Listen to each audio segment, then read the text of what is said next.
ఒరే లింగం లింగం లేచి ఎవరొచ్చారో చూడరా. లేకు.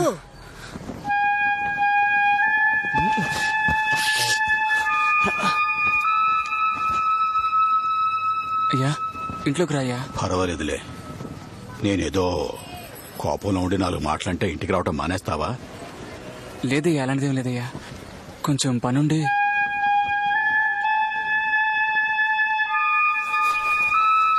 దుర్గా అన్న ఒక బార్ని లీజుకు తీసిచ్చారయ్యా. సంతోషం రా. మంచి రోజు చూసి డబ్బు ఇస్తామని చెప్పాం, కానీ మా అమ్మకి ఇష్టం లేదు. ఆ డబ్బు అప్పులకి ఇస్తుందేమోనని భయంగా ఉంది. అయితే దాన్ని మీ పిన్ని దగ్గర ఇచ్చిపెట్టు, భద్రంగా ఉంటుంది. లింగం వచ్చి అడిగితేనే ఇవ్వు. ఎలాగైతేనే అయ్యో కోపం తగ్గి నన్ను మళ్ళీ చేర్చుకున్నారు. నేను నాన్నతో నీ బిజినెస్ గురించి చెప్పాను. యూనో దిస్ బార్ థింగ్, అదే ఏమంత బాగోలేదని ఫీల్ అయ్యారు. ఏం తప్పుంది అందులో? రైల్వే స్టేషన్ లో క్యాంటీన్ లీజ్ కి తీసివ్వనా అని అడిగారు. మేమంతా అంబానీకి అడ్వైస్ ఇచ్చేవాళ్ళం, మీ అడ్వైస్ మాకేం అక్కర్లేదు. అది కాదు, నువ్వు బార్ పెట్టుకున్నావని చెప్పడానికి నాకు కూడా కొంచెం సంకోచంగా ఉంది. నీకు చెప్పుకోవడానికి సంకోచంగా ఉందని నేను చేయబోయేదాన్ని మార్చుకోలేను. ఏంటి నువ్వు ఇలా మాట్లాడుతున్నావు? ఐడియా ఇస్తుందంట, నేను బార్ వ్యాపారమే చేస్తాను. It's your money, your life, నీ ఇష్టం. దాని గురించి మాట్లాడడానికి నాకేం రైట్స్ ఉన్నాయి? నేనేమైనా తిక్కలోలా కనిపిస్తున్నానా నీకు? ఆ అమ్మాయి నాన్న రైల్వేస్ లో టీటీగా పనిచేస్తున్నారు. రేపు తన అల్లుడు కష్టపడి ఆడ బుర్ర చెడగొట్టి ఓకే చేయించాను. నువ్వు ఉన్నావుగా, ఇప్పుడు వచ్చి పుసుకుని వద్దంటున్నావు. రేపు అతను నా మాటకు విలువిస్తాడా చెప్పు. అది కాదన్నా, ఆయనకి కాబోయే అల్లుడు బాగా నడుపుతున్నాడంటే చెప్పుకోవడానికి సంకోచంగా ఉంటుందా లేదా? అదే రైల్వేస్ లో కాబోయే అల్లుడు క్యాంటీన్ నడుపుతున్నాడంటే ఆయనకి ఎంత గౌరవంగా ఉంటుంది. అందుకే ఈ నిర్ణయం తీసుకున్నాను. మార్కెట్ చెప్పబట్టి చేయడానికి ఒప్పుకున్నానయ్యా. డిఆర్ఎం ఈ రోజు ఊరికి వెళ్తున్నారు. ఈ రోజు ఇస్తేనే బాగుంటుంది. You know Marcus? Yes sir, no problem sir. ఏమైంది బాబా? ఓకే ఇందిరా.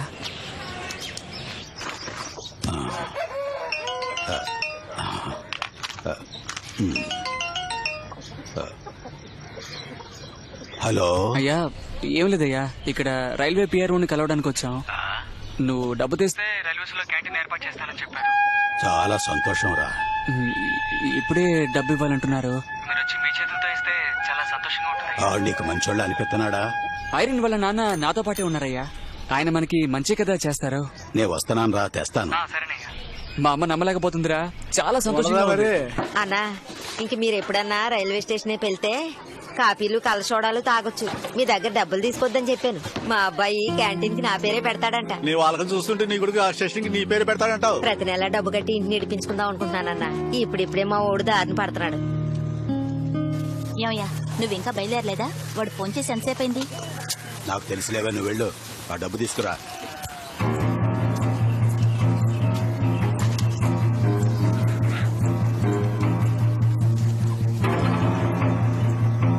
ఓసారి నేను వెళ్ళి చూడనా బావా?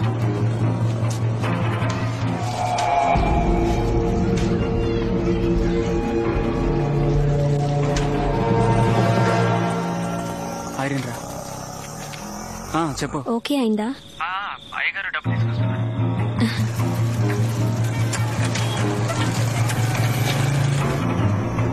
ఏంటంటే దొరకడం కష్టం రా.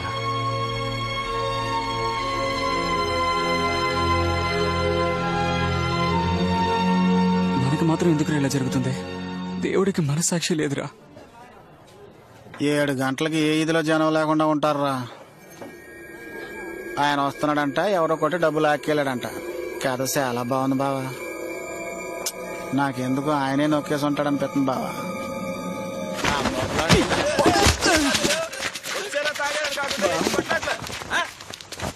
ఏం జరిగింది అడుగు. ఏంటి బావ అలా తన్నావు? ఆడి కోసం నన్ను తంటావా? తనరా, ఇంకా తను కొట్టరా.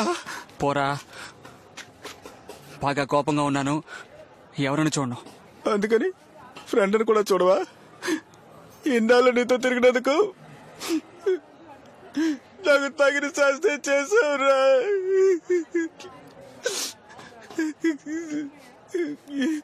మోసపోయావు బావా. వచ్చేస్తున్నానంట. ఏంటయ్యా మళ్ళీ నీకు తెలీదురా అన్నా, వదిలేనా నేను వాడితో మాట్లాడాలి.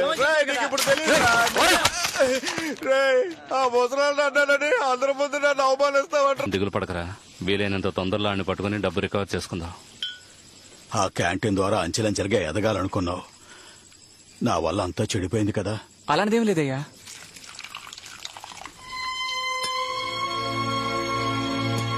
అమ్మకి ఇలా నచ్చ చెప్పాలో అర్థం కావట్లేదు. తను మీ ఇల్లు తాకట్టు నుంచి విడిపించాలని అనుకుంటూ ఉంది. తనతో ఏం చెప్పగలను? మనం చేసింది అన్న తప్పు.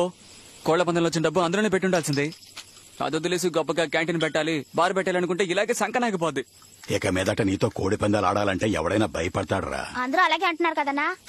వాళ్ళు ఆ మాట కూడా అనకపోతే మనం ఎందుకు రంగస్వామిని కోళ్ల పందెం నుంచి ధైర్యం కొడతాం? రే, నీకు మందు ఎక్కువైనట్టుంది, బయలుదేరు. నిజం మాట్లాడితే నేను వెంటనే బయలుదేరి పొమ్మంటాడే. అరే, ఓవర్ గా మాట్లాడితే బండ తీసుకుని బుర్ర బద్దలు కొడతా. బయలుదేరరా ముందు. నేనే ఓవర్గా మాట్లాడలేదు. రేయ్, ఇక మీదట ఎవరూ నోరు మెదపకూడదు. నేను అసలే డబ్బు పోయిందన్న బాధలో ఉన్నాను. నేనేం మాట్లాడానన్నా? ఆయన మాట్లాడదని చెప్పు. నువ్వు రేయ్, మాత్రం ఇలా మాట పెరిగిందంటే రేపు మీరే ఒకరితో ఒకరు పోటీ పడతారా. అదే నేను అనుపోతున్నాను. రేయ్, ఇంత మాట్లాడావు కదా, రా నువ్వు నేను తేల్చుకుందాం. వద్దన్నా. నీ ఆ భయం ఉంది కదా నీకు? భయం కాదన్నా, నువ్వు నా అన్నవి. అన్నని ఓడించారన్న చెడ్డ పేరు నాకెందుకు? నాతో పెట్టుకోకు. నే చెప్పేదేనండరా, కోడి పందాలు ఆడాలని నిర్ణయించుకున్నారు కదా. రేపు మీ పుంజల్ని ఇక్కడ తీసుకొచ్చి బరిలోకి దించి తెలుసుకోండి. అది వదిలేసి అగ్రిమెంట్ అని మాట్లాడారు. పందెం అంటే అగ్రిమెంటేనన్నా. ఇంత మాట్లాడుతున్నాడే, నాకెదురుగా పుంజిని తిప్పి గెలవమను. అప్పుడు ఒప్పుకుంటాను వీడు పెద్ద పుడింగ్ అని. సరే అన్నా, ఇంతకు ఆశపడుతున్నావుగా, చూసుకుందాం. ఆ దేవుడు మాకు దారి చూపించాడు అనుకున్నానే.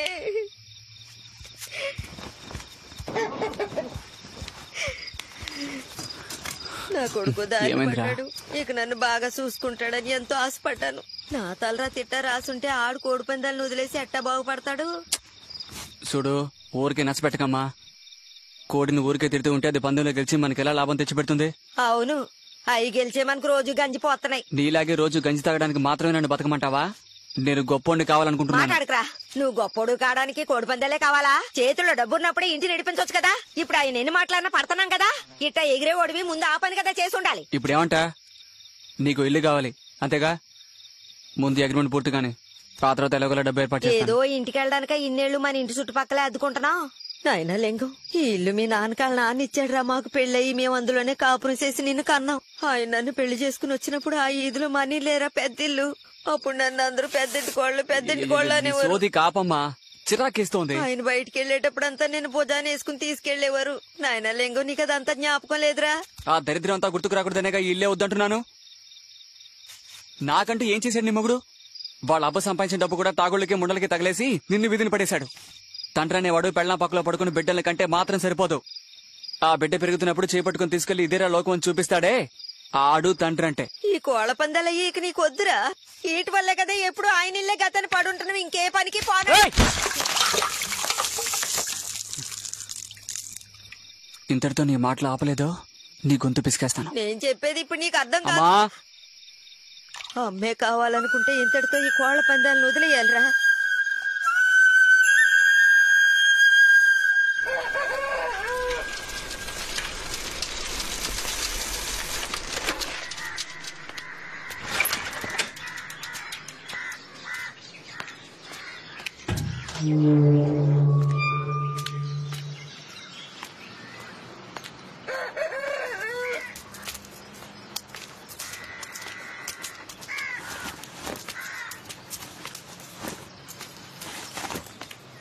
అన్నా, ఏంట్రా?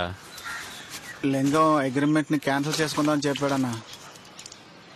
ఏ అమ్మ చనిపోయిందన్నా.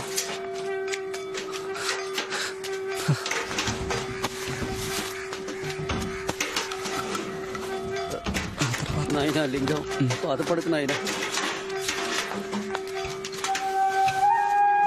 ఆ తర్వాత ఏమైందో తెలియలేదు. చాలాసేపు నాకేసి చూస్తూ ఉంది. తనకు తెలిసిపోయినట్టుందయ్యా.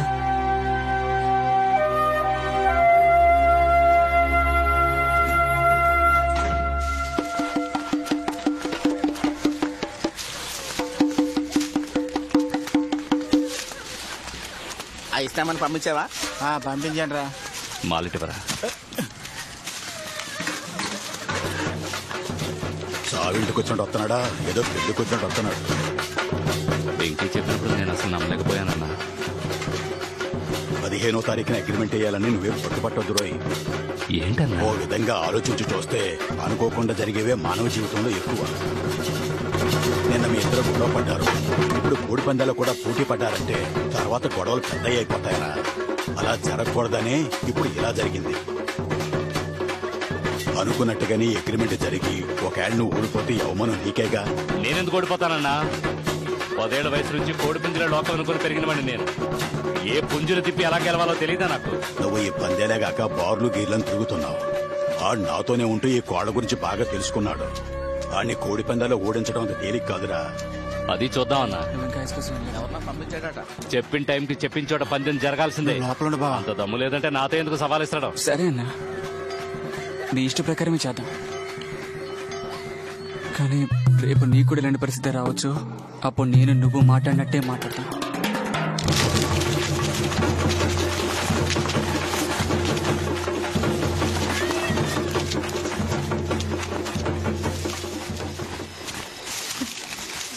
వెంకీ ఇంటికి రా, భోజనం తీసుకొద్దు గాని.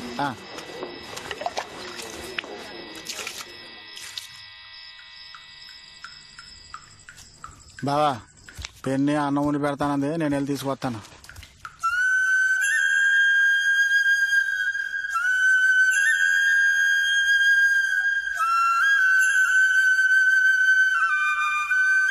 మా అమ్మ బతుకున్నంత వరకు ఆవిడ విలువేంటో నాకు అసలు తెలియలేదు. రాత్రి 2-3 గంటల ఇంటికి వచ్చేవాడిని. నిద్ర మత్తుతో లేచి నాకు కంచంలో అన్నం పెట్టించేది. నేను తింటుంటే కూర్చొని అలాగే చూస్తూ ఉండేది. అలా నా కోసం ఎదురు చూడడానికి ఇంకెవరున్నారు? చూడు, నేను ఎక్కువగా తాగుతుంటానని, నా ఆరోగ్యం పాడవుతుందని వారంలో 2 రోజులు నాకు ఆకుకూర వండి పెట్టేది.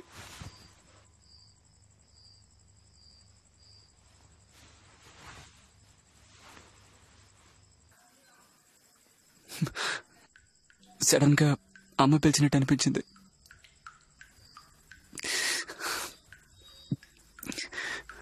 అన్ని చోట్ల మా అమ్మ ఉన్నట్టు అనిపిస్తోంది.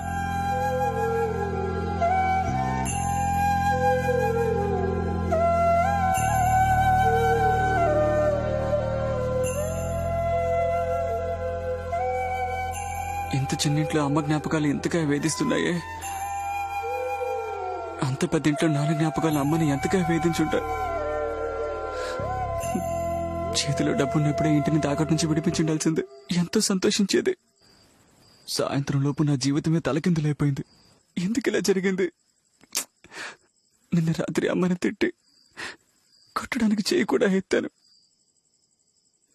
అమ్మా, నేను చేసినవన్నీ తప్పులే, ఇంకిప్పుడు అలా చేయడు, నన్ను క్షమించమ్మా అని అడగాలనుంది. ఇక నేను ఎవరితో చెప్పను. మా అమ్మతో చెప్పాలన్నా ఇక చెప్పడం కుదరదే.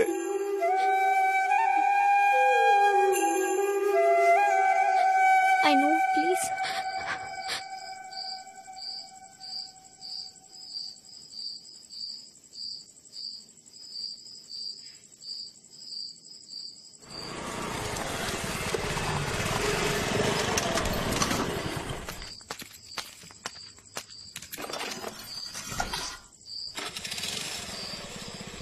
నీకెవరో లేరని అనుకోకు. నేను ఎప్పటికీ నీతోనే ఉంటాను.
ఏంటే? దుర్గా లైన్ లో ఉన్నాడు.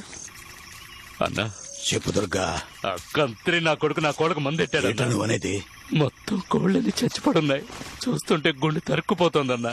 నీ ఇంటికొచ్చి ఎవడ ఇసం పెడతాడో? కుక్కలేం అరవలేదా? లేదన్నా, పడుకుని పొద్దున్నే లేచొస్తే పుంజులన్నీ చచ్చిపడున్నాయి. అయితే ఎవరో బాగా తెలుసున్నోళ్ళు ఇంటికి తరచు వచ్చిపోయేవాళ్ళు ఈ పని చేస్తుంటారా? ఎవరేంటన్నా? ఎవరు అంటే లింగమే చేశాడంటావా? లుచ్చా నా కొడుకే చేస్తుంటాడు. నీకు నా పరిస్థితి వస్తుందన్నాడు, వచ్చేలా చేశాడు. బొక్కలతో ఇచ్చి చప్పకుండా వదిలిపెట్టే. ఏమన్నా సరే మనం మాట్లాడుకుందాం. అనవసరంగా పోలీసుల దగ్గరికి వెళ్ళొద్దు. ఆడి కోసం నువ్వు ఎంతో చేసావురా. నీకు లేనిదా ఆయన చంపే హక్కు కూడా ఉందిరా నీకు. పోతే ఏందయ్యా అట్ట మాట్లాడతావు? వాడు మన లింగమయ్యా. వాడికి ఏదైనా నువ్వు తట్టుకోలేవా? ఎప్పుడు ఆడు గురించి ఆలోచిస్తావా? ఏందయ్యా అదోలా మాట్లాడుతున్నావు? నా పక్కలో పడుకున్నప్పుడు కూడా ఆడు గురించే మాట్లాడతావు. ఒకవేళ ఆడుతో పడుకున్నందువల్ల ఇలా మాట్లాడుతున్నావా? మమ్మల్ని ఆ దృష్టితోనే చూసేవాడు నువ్వు. నీ గొంతు కోసి పడేస్తాను, అరవద్దు.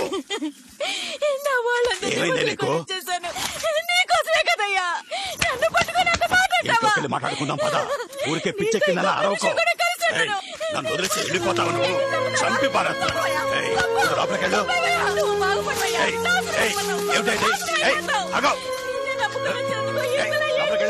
నీకే చెప్పేది.